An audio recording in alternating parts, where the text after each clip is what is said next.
सभी भक्तों को राम राम। आज हम बाबा का ऐसा किस्सा सुनाने जा रहे हैं जिसे सुन के आपका बाबा पे विश्वास और भी प्रगाढ़ हो जाएगा। जब बाबा भारत में थे तब लंदन में एक भक्त को बाबा ने दर्शन कैसे दिए। सच्ची भक्ति हो तो बाबा देश नहीं देखते, सीधा दिल में आ जाते हैं। और वो सपना नहीं था कि अगली सुबह बाबा की बात ने सब सच कर दिया। आइए सुनाते हैं पूरा वृतांत। ये कब की बात है वो भी बताएंगे। ये घटना मई 1970 की है। संभवतः इसी का अति संक्षिप्त उल्लेख मिरेकल ऑफ लव नामक पुस्तक में भी है। बहुत खोजने के बाद हमें पता लगा कि ये अमेरिकी महिला श्रीमती हीथा थॉमसन से है, जिनको बाबा ने भारतीय नाम सीता दिया था। उस समय वह लंदन में एक विश्वविद्यालय में अध्ययन करती थी और एक छात्रा के रूप में वहां पढ़ रही थी। आपने महाराज जी को कभी देखा नहीं था, केवल उनका नाम सुना था अपने मित्रों द्वारा। उनके मित्र अक्सर कैंची धाम जाते थे भारत बाबा के दर्शन के लिए। ये घटना ये बताती है कि कैंची में रहते हुए बाबा ने उस महिला को लंदन में एक बस में दर्शन दिए और चलती बस में वह अंतर्ध्यान भी हो गए।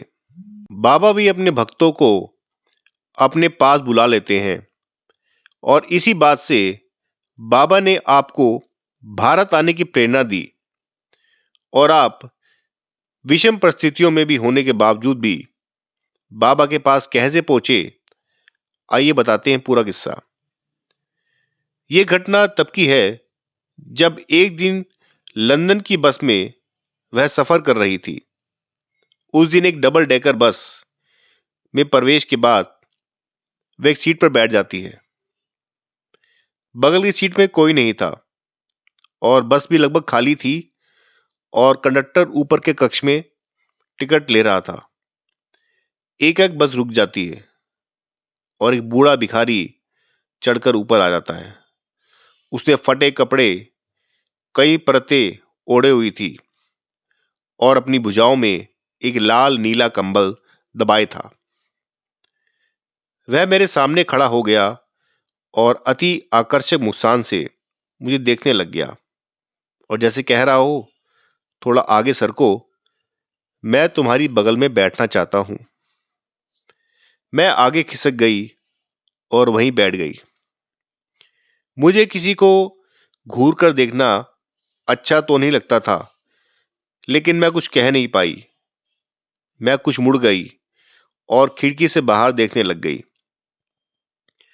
उस समय मन में विचार आने लगा कि कितनी प्यारी है इसकी मुस्कान, कितना अच्छा है ये वृद्ध।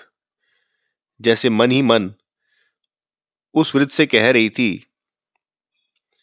और मेरा ध्यान एकाएक कल्पना में महाराज जी की ओर चला गया। मैंने सदा यही सुना था कि वे कंबलधारी वृद्ध कहलाते हैं। इस कारण मैंने मुड़कर पुनः उन्हें देखना चाहा। मुझे ये देखकर आश्चर्य हो गया कि मेरी बगल की सीट खाली है।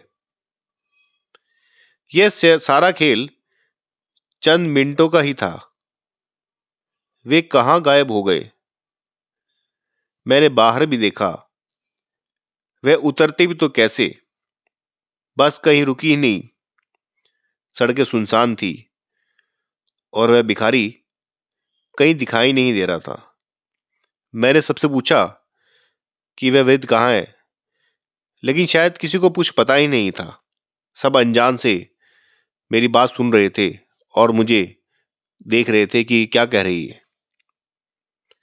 मैं समझ नहीं पाई ये सब क्या हुआ। यह कोई कल्पना थी या क्या था। दूसरे दिन मेरे कुछ मित्र मेरे पास आए और कहने लगे कि पिछली सवेरे जब मैं बस में थी, उनके मन में एक तीव्र भावना जागृत हुई कि वे धन से मेरी सहायता करना चाहते हैं,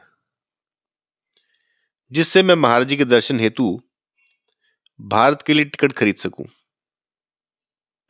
ये बड़ी अद्भुत बात थी, पर मेरी एक समस्या और हल होनी थी। यद्यपि इस धन से मार्ग का जो है खर्चा वो तो पूरा हो जाता, पर मुझ जैसी गरीब छात्रा के पास भारत में रहने के लिए पर्याप्त धन नहीं था। इसके हल के लिए महाराज जी को एक चमत्कार और करना पड़ा। इंग्लैंड में प्रत्येक सत्र के लिए हर विद्यार्थी को घर जाने के लिए खर्च यूनिवर्सिटी से मिलता था। मैंने उसके लिए आवेदन पत्र भी दे दिया था। मुझे आश्चर्य हुआ कि शिक्षा अधिकारियों ने जितना मेरी मांग थी उसकी दुगनी धनराशि का चेक मुझे दे दिया। मैंने दूरभाष द्वारा यह गलती उन्हें दर्शाई।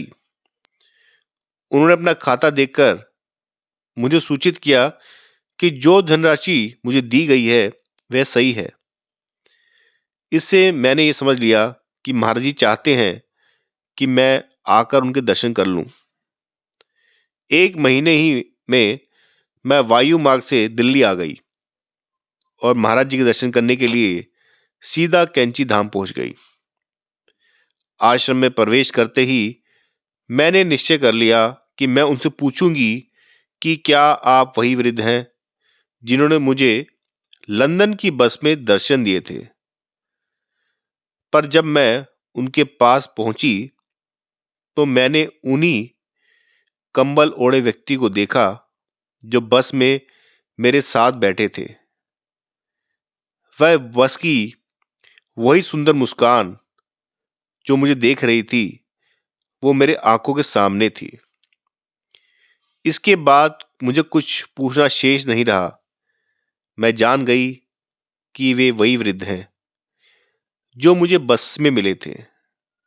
उनकी क्या कृपा दृष्टि थी। उन्होंने हमेशा के लिए मेरे हृदय और आत्मा को आनंदित कर दिया। ऐसे थे बाबा और बाबा के भक्त। इसीलिए हम कहते हैं कि बाबा पे विश्वास रखते हैं आप, लेकिन फिर कभी बाबा पे विश्वास खत्म हो जाता है आपका। ऐसा क्यों है? ये निष्ठा की कमी है, ये श्रद्धा की कमी है, ये विश्वास की कमी है। अगर आप भी बाबा पे विश्वास करते हैं तो अपना सर्वस्व बाबा पे सौंप दे और जो चिंताएं हैं, जो आपकी समस्याएं हैं, वो बाबा को अर्पित कर दें। बाबा खुद उनका समाधान आपको देंगे।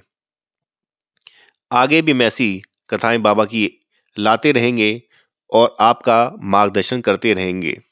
आपको ये कथा कैसी लगी आप हमें जरूर कमेंट करके बताएं, ताकि हमारा भी हौसला बढ़े और बाबा की नई नई कहानियां और नए नए चमत्कार आपको सुनाते रहें। आपको हमारा चैनल कैसा लगता है ये भी आप जरूर कमेंट में कर बताएं। और चैनल पर बनने के लिए आपका धन्यवाद। लाइक करें, शेयर करें और सब्सक्राइब करें। राम राम, सीताराम, जय श्री राम। नीम करोली बाबा की जय।